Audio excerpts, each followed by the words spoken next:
তোমাকে আমি দোষ দিই না, কারণ আমি জানি দোষ ছিল সময়ের, দোষ ছিল পরিস্থিতির, হয়তো বা নিজেরই।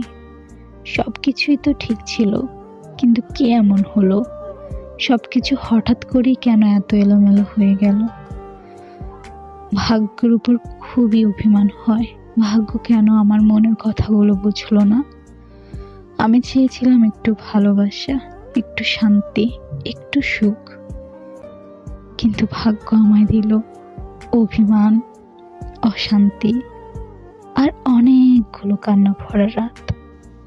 আমি চেয়েছিলাম তোমাকে, তোমাকে পেলে হয়তো আমাদের অধ্যায়টা একটু অন্যরকমই হতো, কিন্তু ভাগ্য দিল না। তোমাকে দোষ দিয়ে কি লাভ বলো? কারণ আমি নিজ চোখে তোমার ভালোবাসার সত্যটা দেখেছি। দোষ তো ভাগ্যেরই, ভাগ্যে ছিলে না তুমি। ভালো থেকো, সব সময় দোয়া করি।